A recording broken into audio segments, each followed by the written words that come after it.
Ce mois-ci fut une nouvelle fois chargé en sorties. Mais pour une fois, il y a eu assez de bons films pour faire en sorte qu'on manque de rien. Donc plongeons directement dans tous ces petits films que nous avons oubliés durant ce mois d'octobre.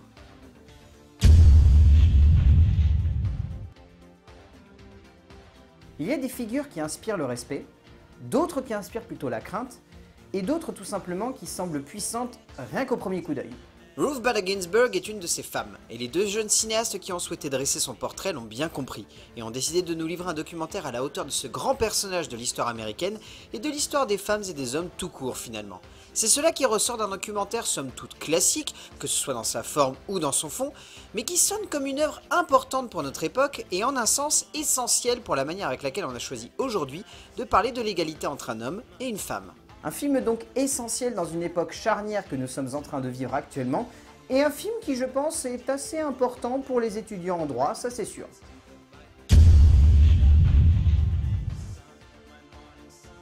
Dans le cinéma d'auteur, il y a différentes manières de faire, différentes manières de créer, de concevoir, de développer, de modeler tout simplement ce genre du cinéma. Clairement, le cinéaste turc Sema Kaplanoglu a donc souhaité mettre en scène une œuvre de ce genre, et créer un ensemble dramatique qui laisse clairement perplexe le spectateur et qui nous empêche de totalement rentrer dans un univers qui avait pourtant tout pour nous conquérir, mais qui se laisse un peu trop aller au fil de son récit. D'abord œuvre de SF extrêmement intense et sensorielle, le film se mue au gré de sa structure bancale en un métrage autoréflexif autour de l'homme et de sa condition, pour finalement se terminer en un métrage aussi bancal qu'intense, aussi puissant que vague, aussi évasif que tout simplement vide par moments. Comme si le cinéaste avait souhaité s'enfermer dans une bulle dont il ne veut pas sortir et dans laquelle il ne souhaite pas inclure le spectateur tout simplement.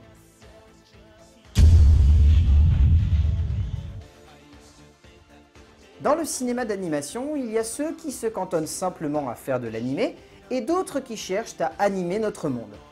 Harry Sandel a souhaité faire cela au travers d'une suite qui, sur le papier, semblait être un moment de cinéma extrêmement peu intéressant, mais qui s'avère être, au fil d'un récit plutôt passionnant, quoique classique, un moment de cinéma assez jouissif, assez déjanté et assez allumé pour entraîner les jeunes adolescents. Si les adultes ont eu le droit la même semaine à la sortie d'un certain Halloween, les jeunes adolescents ont quant à eux eu le droit de profiter d'un film jouant assez bien entre animation et cinéma classique, entre œuvres ambitieuses et moments de 7e art assez entraînants et passionnants au final. Le film est bien fumé, par moments un tantinet trop classique, mais au bout du compte, étonnamment ça passe plutôt bien.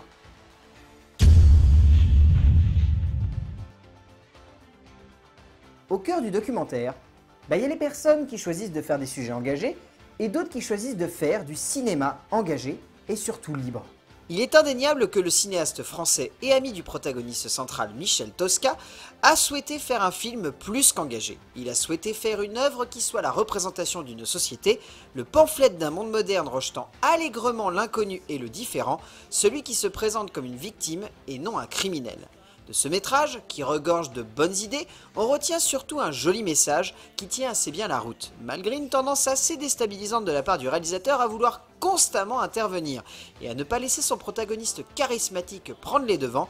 là où celui-ci suffirait amplement. On ressort du film un peu désappointé, mais totalement convaincu par une œuvre vivifiante et terriblement actuelle.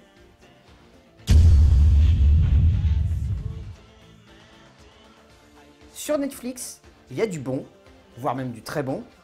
mais il y a également du bancal, voire même du très bancal, et c'est un petit peu de cela dont on va parler ici. Pour ma part, je trouve que le passage sur le réseau de diffusion de vidéos à la demande du cinéaste de The Raid, Gareth Evans, donne clairement lieu à un moment de cinéma qui rappellera forcément à certains The Wicker Man, mais qui rappelle surtout que le réseau laisse tout de même beaucoup de liberté à ses auteurs. Que le long métrage soit considéré comme bon ou comme mauvais, le cinéaste anglais propose ici une œuvre tout simplement saisissante de justesse, rafraîchissante en termes de propositions cinématographiques et entraînante en termes de cinéma et de mélange des genres. Et c'est cela que l'on retient avant tout. Un métrage plein de puissance, plein de générosité et tout simplement plein de cinéma et d'amour pour lui.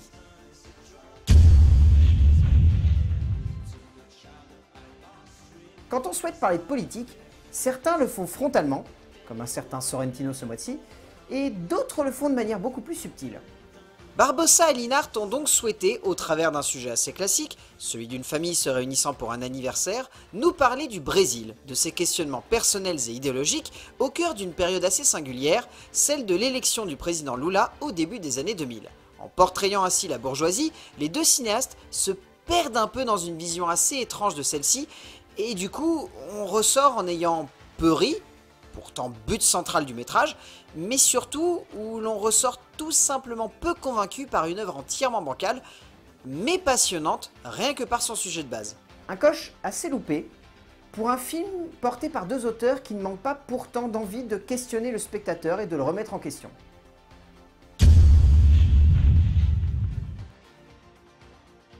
Voir une cinéaste française passer aux États-Unis et qui plus est être adoubée par un auteur de renom,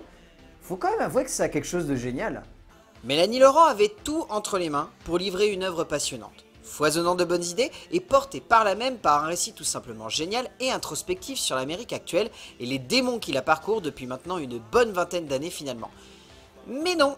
au final, Mélanie Laurent se contente de nous pondre un récit morne et terne autour d'une jeune femme et d'un homme complètement renfermés sur eux-mêmes qui ne cherchent jamais à aller l'un vers l'autre et dont le destin sera brisé sans que l'émotion n'ait pu être transmise une seule seconde au spectateur. Dommage que Laurent ne comprenne pas vraiment son sujet, et qui plus est, c'est encore plus dommage que le film soit si peu passionnant.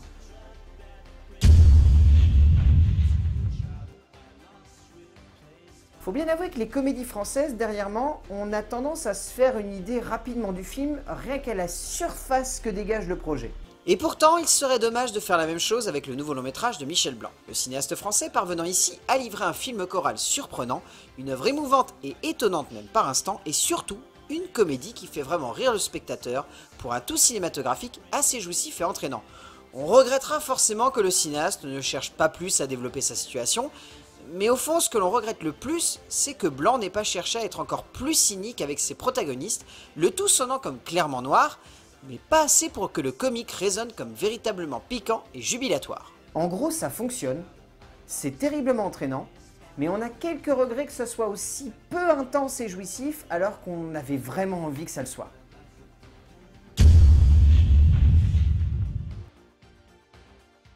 Dans le monde du cinéma asiatique, ceux-ci choisissent d'aborder des thématiques que nous, Européens et Occidentaux, on a peu souvent l'occasion de voir sur un grand écran.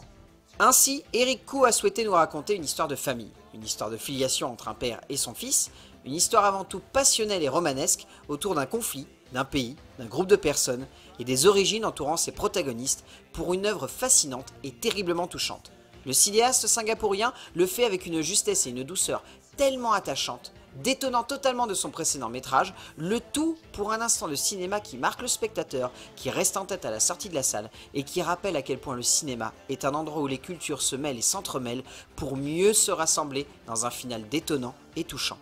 Comme quoi, on peut vraiment parler de tout au cinéma, mais surtout le faire avec la plus belle des subtilités.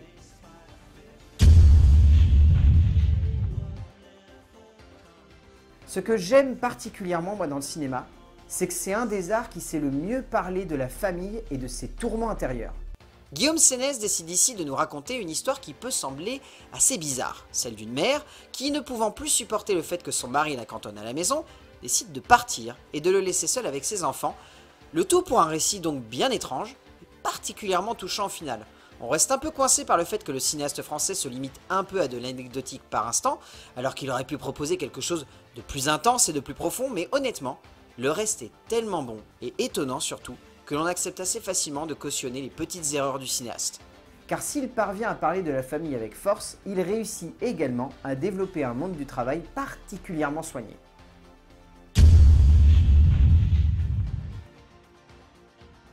Un documentaire qui se base sur une épopée humaine, ça a forcément toujours quelque chose de passionnant et ça donne envie de voir ce que ça peut donner. Alors comment évoquer le fait que de voir l'aventure spatiale de Thomas Pesquet semblait tout simplement génial à voir sur grand écran? Mais semblait seulement, car au bout du compte, de par une limitation technique et cinématographique qui se ressent de bout en bout, le réalisateur et ami de Pesquet Pierre-Emmanuel Le Goff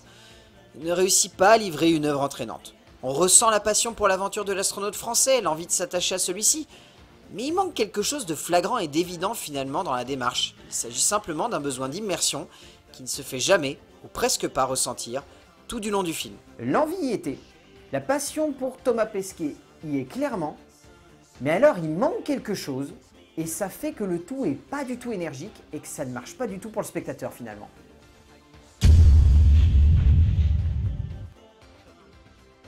Faire une parodie, c'est quelque chose qui demande énormément de tact. Alors comment vous dire que faire une parodie d'une parodie, ça demande encore plus de subtilité et c'est quasiment impossible. Et pourtant, Rachid Bouchareb a souhaité absolument s'atteler à une idée saugrenue de vouloir parodier l'œuvre culte de Martin Brest et du coup, donne lieu à un objet de cinéma terriblement vide et pas du tout intéressant même. Il faut simplement le reconnaître, tant le film veut simplement faire un paquet de clins d'œil à l'œuvre culte portée par Eddie Murphy. Certes, Omar Sy porte avec une certaine classe le métrage, mais le film se limite un peu trop à cela, et du coup, sonne littéralement comme un morceau de simplicité qui ne cherche jamais à être plus, et comme on pouvait s'en douter, tombe alors complètement à plat, pour le pire, mais surtout pour le pire en somme. Comme quoi, une bonne idée qui peut sembler intéressante lors d'une soirée arrosée avec des potes, ça donne pas forcément toujours des bonnes idées de cinéma. Encore une fois, on n'en aura pas couru du chemin, mais on aura réussi à rattraper toutes les petites sorties du mois d'octobre. Et surtout, n'oubliez pas, comme d'habitude, ce n'est pas parce que l'on ne parle pas de ces films qu'ils sont forcément mauvais.